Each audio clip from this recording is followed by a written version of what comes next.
oke semuanya. Halo guys. Balik lagi bareng aku Mela di NFC Podcast.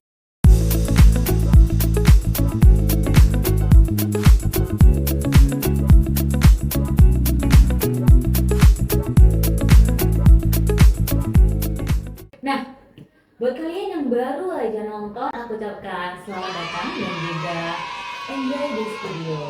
Kali ini aku gak sendirian guys, aku udah temenin sama dua kakak-kakak cantik dari Universitas Erlangga. Langsung kita sapa, yang pertama ada Kak Faunia. Hai. Yang kedua ada Kak Citra. Halo. Oke, tanpa berlama-lama langsung aja kita ke segmen selanjutnya.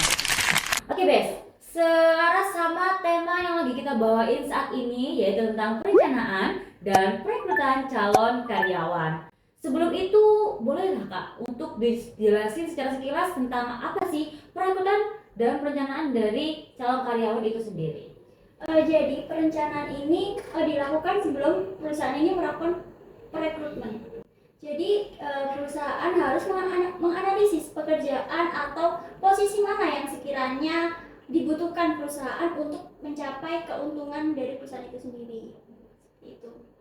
Nah, berarti perusahaan ini harus pintar-pintar ya untuk menyusun strategi dalam perencanaannya untuk merekrut karyawan. Iya, betul. Nah, selain untuk memastikan bahwa sumber daya yang didapat itu nantinya itu benar-benar kompeten, dengan strategi yang matang itu juga kita bisa meminimalisir konflik yang akan muncul di kemudian hari itu lah teman-teman. Oke, jadi kita tahu ya, salah satu perusahaan yang sempat ramai dibicarakan di media sosial karena melakukan PHK massal, salah satunya adalah Ruang Guru. Nah, menurut laporan Tempo, terjadi karena mereka terlalu agresif dalam merekrut karyawan atau bisa kita sebut dengan overstaffing. Mereka melakukan hal tersebut sebelumnya mungkin karena tanpa dilalui pertimbangan terlebih dahulu. Jadi dengan pada masa pandemi saat itu butuh banyak sekali tenaga kerja, jadi mereka melakukan penyerapan tenaga kerja secara besar-besaran tanpa mempertimbangkan tentang perubahan bisnis di kemudian hari. Nah, gimana sih menurut kalian terkait kasus tersebut? Mungkin bisa dimulai dari Kak Faunia terlebih dahulu. Nah, ini nih Ruang Guru ini contoh perusahaan yang ekspansi ya, atau buru-buru dalam mengambil tindakan gitu ya. Sebelumnya tuh kita harus melihat apa kebutuhan dari perusahaan itu sendiri. Misalnya kebutuhan posisinya ini cuma di marketing, ya marketing aja, bukan mengikuti tren pertumbuhan gitu. Jadi harus memiliki jangka panjang maupun jangka pendeknya. Setuju Faunia. Waktu dulu kan waktu pandemi semuanya serba online kan. Otomatis seluruh produk ruang guru itu sangat booming sekali. Namun sekarang setelah pandemi usai, banyak kegiatan yang menjadi offline. Nah, banyak siswa yang lebih memilih untuk melakukan kursus secara tatap muka. Nah, akhirnya itu dana dari ruang guru ini perlahan berkurang. Akhirnya mereka kekurangan dana untuk membayar gaji dari karyawan yang sudah mereka rekrut secara besar-besaran tersebut. Nah, kalau misalkan nih kita telah dari sisi manajemen sumber daya manusia, menurut kalian di mana sih letak kesalahan ruang guru itu dalam melakukan perencanaan dan juga menyusun strategi perekrutan karyawannya? Kalau menurut aku ya dari strategi tingkat atasnya sih, karena mereka ini kurang mikirin jangka panjangnya. Mereka cuman yang penting karena lagi booming kan waktu COVID itu. Jadi mereka besar-besaran untuk menambah tenaga kerja tanpa mikirin ke depannya. Kan setiap bisnis kan tentunya berubah ya setiap tahunnya, nggak selamanya booming terus. Jadi strateginya salah di tingkat atas. Nah, betul banget. Selain itu, kita juga bisa pandang dari sisi strategi korporat ya. Jadi dari strategi korporat ini mereka tuh harus lebih hati-hati dan menyesuaikan dengan pertumbuhan bisnis. Jadi nggak asal rekrut karyawan secara besar-besaran, tapi kayak bertahap gitu. Jadi mungkin saat itu tuh mereka lagi butuh posisi apa dan ini tuh urgent banget.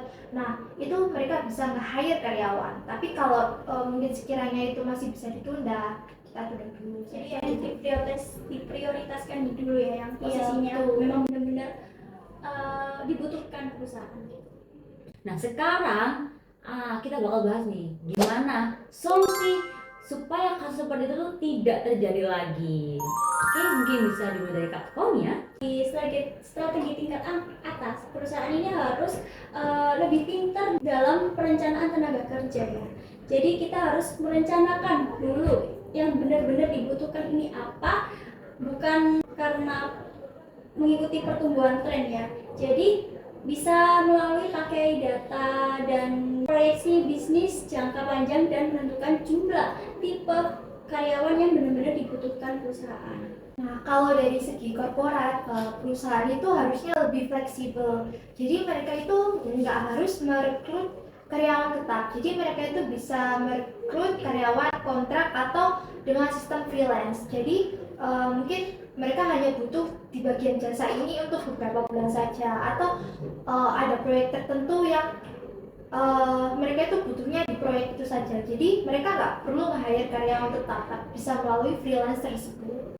Nah, jadi pada intinya perusahaan itu harus benar-benar jeli ketika melakukan proses perekrutan karyawan ini. Nah, selain perusahaan itu harus jeli, mereka itu juga harus punya strategi yang matang untuk proses rekrutmen ini. Karena dikhawatirkannya itu tadi teman-teman, ketika perusahaan itu kurang jeli dan kurang matang strateginya untuk perekrutan karyawan, itu akan terjadi kondisi overstaffing itu tadi. Dan kondisi ini tuh gak cuma merugikan perusahaan, tapi juga merugikan tenaga kerja yang ada. Setuju.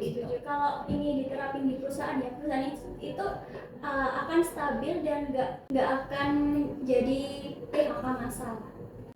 Oke, wah luar biasa sekali diskusi kita pada siang hari ini. Semoga dengan adanya wawasan baru dari topik yang sudah dibawakan itu dapat menambah pengetahuan kita terhadap proses rekrutmen karyawan itu sendiri, kemudian langkah apa yang dapat diambil untuk memaksimalkannya, dan sekaligus menjadi reminder juga agar kasus-kasus serupa tidak lagi terjadi, baik bagi perusahaan yang bergerak pada bidang digital maupun pada bidang bisnis lainnya.